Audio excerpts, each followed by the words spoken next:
Agustín Rossi. Bueno, muchísimas gracias, compañeras, compañeros. Muchísimas gracias a todos los que han respondido a esta convocatoria. Gracias especialmente a Mariana Moyano, que se haya llegado hoy hasta acá. La verdad que agradecerle los elogios para conmigo y agradecerle por sobre todas las cosas el disparador de llevar adelante un análisis fuertemente reflexivo. Yo creo que sin duda, así como uno encuentra justificativos para que en el uso del gobierno, en la gestión del gobierno, se encuentren pocos momentos como para parar la pelota y saber cómo venía picando, sería un grave error no darnos la oportunidad de reflexionar en voz alta cuando ya uno no tiene la responsabilidad directa de la gestión de gobierno. La verdad que ese es un ejercicio que nuestra fuerza política necesariamente tiene que hacer. Necesariamente tiene que hacer porque no para pensar ni en esta idea de la autocrítica flagelante, sino para lograr síntesis que nos permitan siempre mirar hacia adelante y siempre poder seguir avanzando. De hecho, hay que encontrar unas nuevas formas de militancia política, ¿no? Durante 12 años el rol de nosotros como militantes era el rol de fidelizar las políticas que nuestra presidenta, los últimos 8, Néstor primero, definía en el gobierno, y nosotros llevábamos adelante esa fidelización de la política en el territorio. Yo digo, una acción vertical en sentido descendente. Y el ejercicio de la oposición es distinto. Y lo distinto no significa que tenga que ser solamente una acción vertical en sentido ascendente, sino que por el contrario, en el ejercicio de la oposición hay una parte que es horizontal. Y una fuerza política, cuando se horizontaliza, tiene que partir de la base de que transita, como decía Néstor, su acción política desde un lugar de verdad relativa y no desde un lugar de verdad absoluta. Nosotros estamos tratando de tomar la consigna de Mariana de no adjetivar, pero estamos enfrente de un proyecto de derecha hegemónico. Un proyecto de derecha que no es solamente el gobierno, es el gobierno, son los medios de comunicación, son los grupos empresarios, son el sector financiero, que tiene anclaje internacional, en donde su jefe político no solamente aspira legítimamente a liderar el oficialismo en la Argentina, sino que aspira a sindicar a quienes son los opositores, a los cuales denomina con el calificativo de opositores responsables u opositores inteligentes. Ejerce con inteligencia la oposición. Y estos opositores o estos dirigentes designados por el oficialismo como opositores responsables, devuelven el elogio con una de las primeras falacias que se quiere construir comunicacionalmente en la Argentina. Yo quiero que a Macri le vaya bien, porque para que los argentinos le vaya bien. Y yo creo que ese es un grave error y una construcción mediática que intenta justificar lo injustificable. Nosotros somos de un espacio político en donde claramente la sociedad nos puso en un lugar. Nosotros queremos que a los argentinos les vaya bien.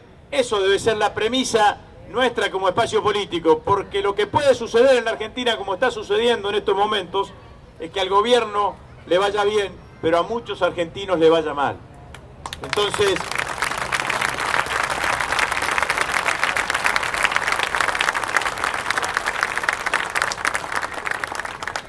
esta idea que justifica este minué de los opositores responsables es una idea que hay que desenmascarar, porque todo este juego de oficialistas y de opositores responsables termina siendo legitimado, entre comillas, dicho esto, en las páginas de los grupos mediáticos más importantes de la Argentina.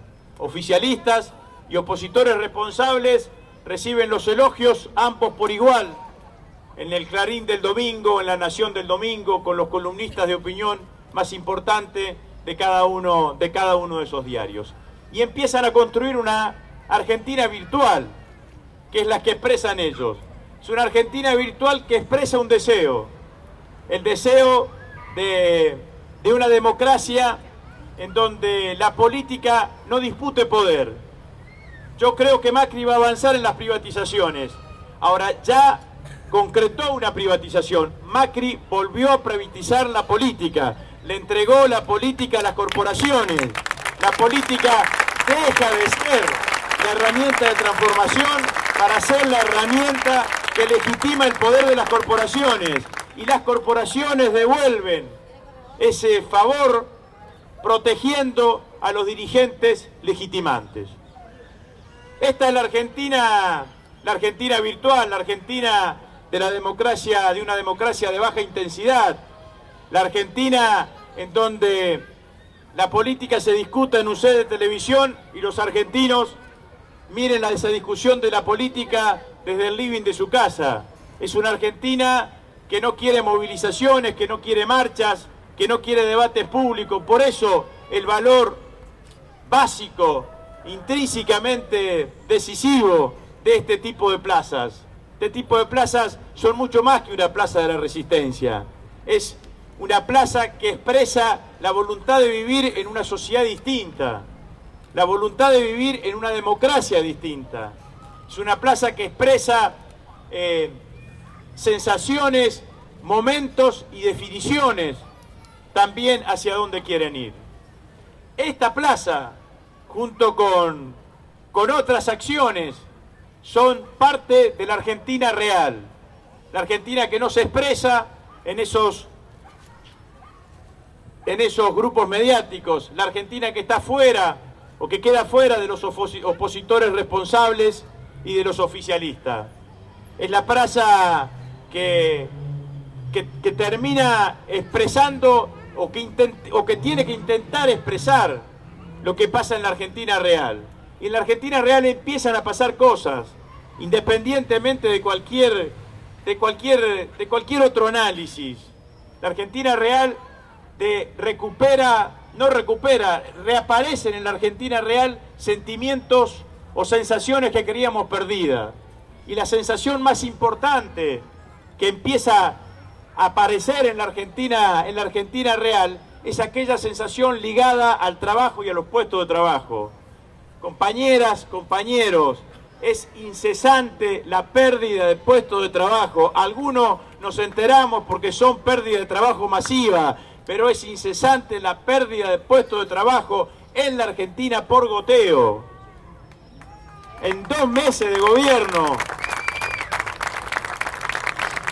Esa es una realidad incontrastable. Lo maravilloso que generó la movilización de los compañeros de ATE fue que terminó con esta idea que instalaron durante estos 2 meses de los que echaban del Estado eran ñoquis. Ningún dirigente gremial defiende ñoquis. Los dirigentes gremiales, los activistas gremiales defienden trabajadores y los 23.000 compañeros que echaron del Estado eran trabajadores que cumplían con su tarea, que cumplían con su trabajo.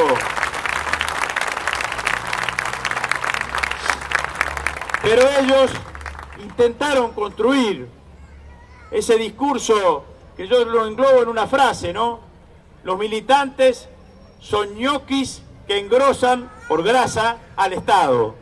Entonces, con un claro intento de descalificar los dos extremos de la frase, al militante y al Estado. Ellos no creen en la militancia política porque no creen en la política como elemento transformador, porque no creen en la política como construcción colectiva. La política es ascenso personal, la política es por mérito individual, la política no tiene esta mirada, no pueden entender cómo alguien hace algo movido por la generosidad, por el heroísmo, por las ganas.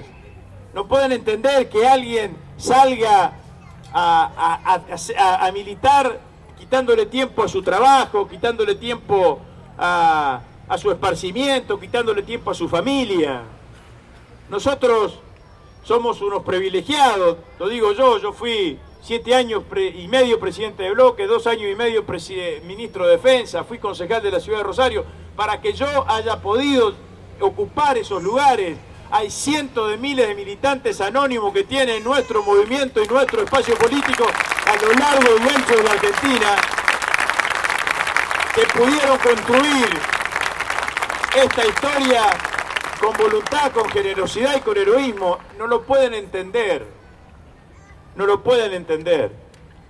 Por eso intentan, las acciones que ellos generan tienen mucho que ver con generar desánimo en la política. Yo me encuentro con muchos compañeros que cuando yo planteo que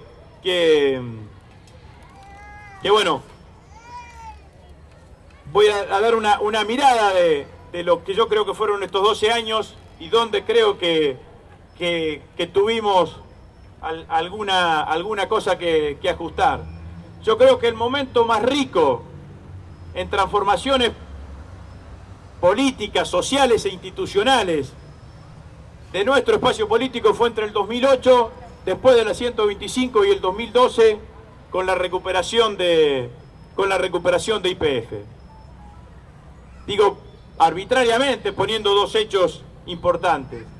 En ese momento se lograron grandes transformaciones en la Argentina. Todos las conocemos.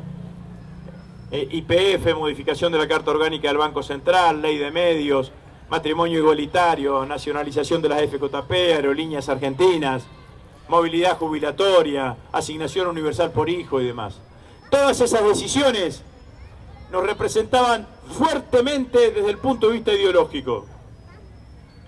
Pero al mismo tiempo fueron decisiones que lograron consensos, fueron decisiones que lograron apertura y fueron decisiones que lograron diversidad y pluralidad. Tuvimos intensidad ideológica y diversidad, intensidad ideológica y consenso, y eso nos permitió llegar al 54% de los votos en el año 2011, en la elección de Cristina. Quizás en los últimos años seguimos manteniendo esa fuerte intensidad ideológica, pero perdimos un tanto de diversidad y de pluralidad. Nos hablamos mucho entre nosotros, nos escuchamos muchos entre nosotros, nos aplaudíamos mucho entre todos nosotros y nos olvidamos de hablar un poco más con los otros. Y lo digo esto porque vuelvo a lo que decía anteriormente. El ejercicio de la oposición tiene un tránsito que es horizontal. A este modelo hegemónico que plantea Mauricio Macri, nosotros tenemos que oponerles consensos opositores antagonizando con este modelo hegemónico.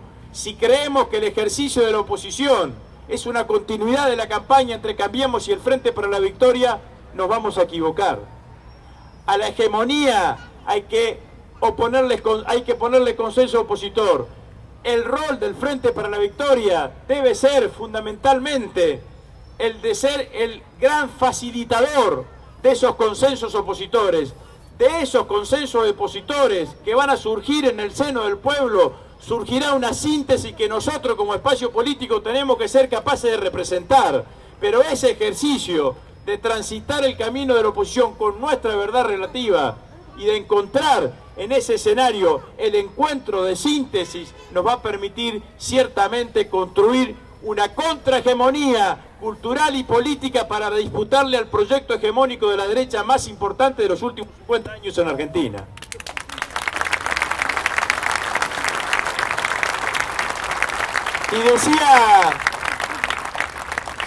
Y decía que esto también tenía que ver con lo de los militantes y con las acusaciones. La acusación de con esto enganchaba cuando yo hablo con muchos compañeros y cuento esto, me dice, bueno, pero cuando hablo con el otro, lo primero que me dicen, o lo primero que me intentan descalificar, es: ustedes son todos corruptos. La acusación que más pesa sobre nuestro espacio político, sobre nuestros dirigentes y demás, son todos corruptos. No te intentan, te bloquean con ese argumento en donde no te dejan penetrar y dar un debate alrededor de esa cuestión. Lo que yo quiero decirle, compañeras y compañeros, que esto es más viejo que la política. Cada vez que se intentó deslegitimar a un movimiento nacional y popular, la principal intento de legitimación fue la acusación de corrupción sobre sus dirigentes, porque es lo que a veces pega mucho más como reguero de pólvora en el conjunto de la sociedad. Pasó en la Argentina, pasa en los distintos países de Latinoamérica, pasó en la Argentina, miren, con Frondizi, pasó con Alfonsín, pasó con Perón. A Perón le decían de todo: estupro, malversación de fondos, incumplimiento de deberes de funcionario público. En el año 75, cuando Cafiero fue interventor en Mendoza, le inventaron que se había robado un piano. Mirá si necesitaba robarse un piano Cafiero en Mendoza, digamos, ¿no? Y la realidad es que lo que había hecho Cafiero en esa intervención que había tenido en el año 75 en Mendoza, en ese momento las bodegas Giol dependían del Estado. Entonces lo que había hecho era ampliar la capacidad de almacenaje de las bodegas Giol para permitirle a los productores viñateros más pequeños que pudiesen guardar su cosecha, su cosecha de vino en esas bodegas para poder venderlas en el momento de mejor precio. Entonces eso obviamente a todos los bodegueros más importantes privados no les convenía, porque les convenía que le vendan en el momento de peor precio. Bueno, cada una de las acusaciones tiene que ver fundamentalmente con esto. Pero lo cuento esto y lo digo para que no caigamos en el desánimo de tratar de dar el debate, que a veces no es cómodo, con aquel que no está convencido o con aquel que intenta descalificarnos en forma permanente. Un día en esto de las redes sociales leía a alguien que decía: lo voté a Macri y ahora me entero que la despidieron a mi mamá. Bueno, y más o menos mostraba un arrepentimiento. Después había 10 comentarios de compañeros nuestros que le decían boluda, pero porque, bueno, todos insultos en ese sentido.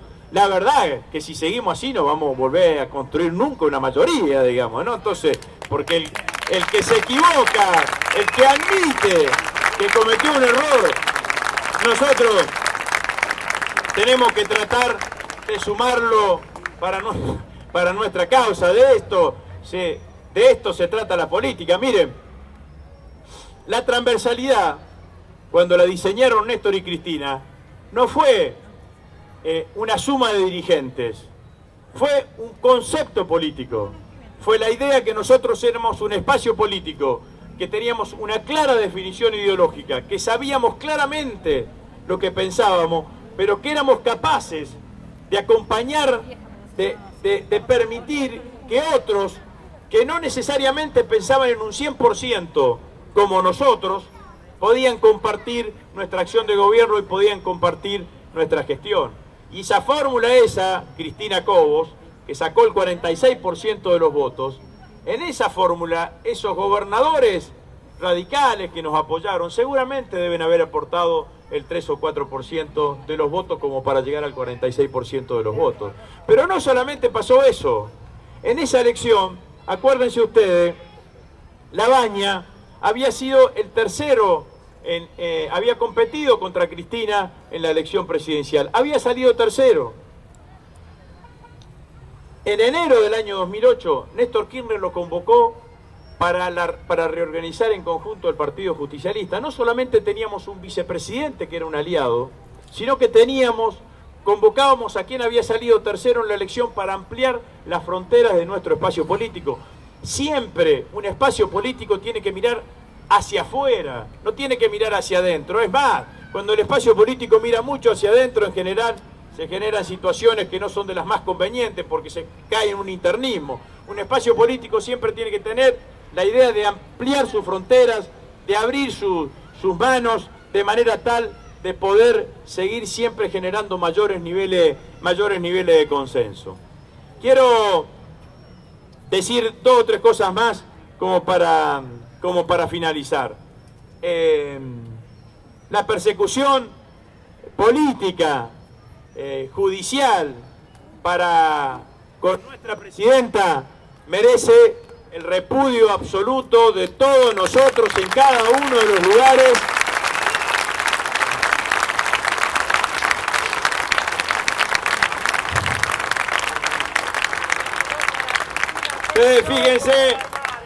Ustedes fíjense el modus operandi de Bonadío. La denuncia, porque hay que acondicionarlo a todo, ¿no? La denuncia está hecha por el diputado Mario Negri, que es el presidente del interbloque de Cambiemos en la Cámara de Diputados, por el presidente provisional del Senado, que es Federico Pinedo, en base a un informe hecho por el actual ministro de Economía, ministro de Hacienda del gobierno de Cambiemos. Está claro que es una denuncia política que cae en el juzgado de un juez claramente antikirchnerista. Además, la denuncia original no involucra a la presidenta, termina en Axel y en Vanoli, pero el juez, haciendo un hecho de espectacularidad y de generar mayor zozobra, genera también la citación para con la presidenta. La denuncia es por la venta de dólares a futuro. El precio del dólar a futuro fijado por el Banco Central era un precio claramente para intentar de que no haya devaluación, en un escenario donde todos querían que haya devaluación. Si el gobierno, nuestro gobierno, en ese momento hubiese fijado el dólar a futuro donde ellos querían que estuviese, todo el proceso de devaluación se hubiese acelerado antes del 10 de diciembre. El que devalúa es el que denuncia, porque el que devaluó claramente, presentado como qué fenomenal que fue la salida del cepo, la verdad, devaluaron, generó inflación, empobrecimiento, pérdida del poder adquisitivo del salario, es el ministro es el mismo que llevó adelante la denuncia.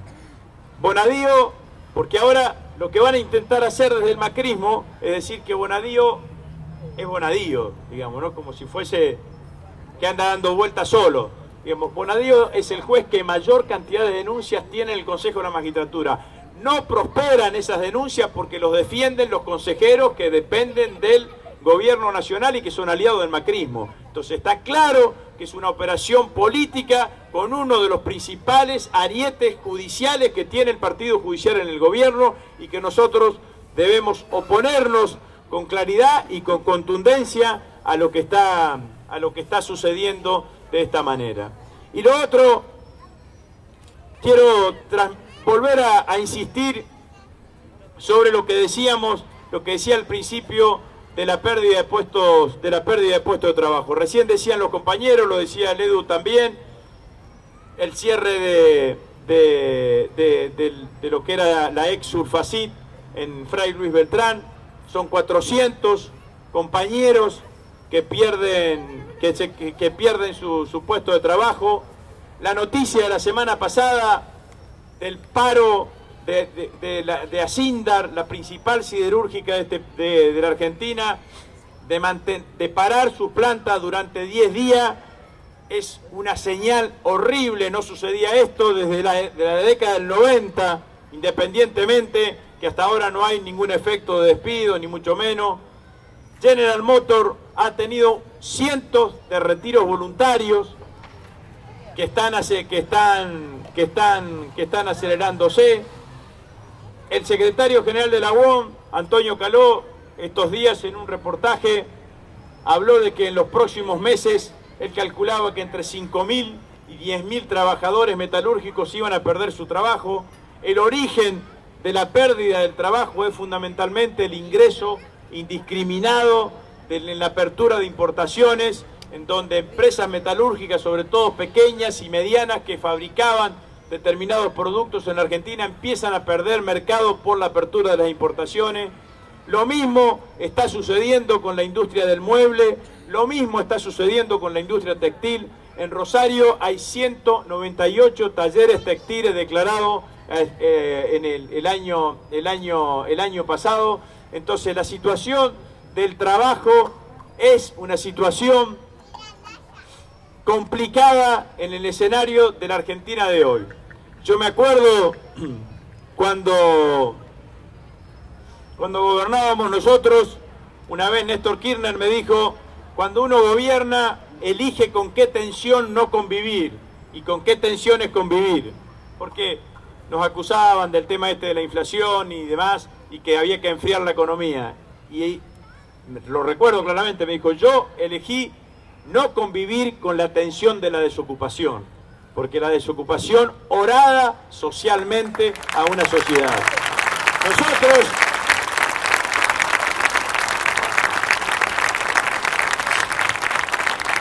Nosotros, compañeras y compañeros, tenemos que ser los abanderados de la defensa de cada uno de los puestos de trabajo que existen en la Argentina, de la defensa de cada uno de esos trabajadores. La Argentina cambió fundamentalmente en estos 12 años por muchas cosas, pero por sobre todas las cosas porque la Argentina llegó a ver debajo del 7% de desocupación.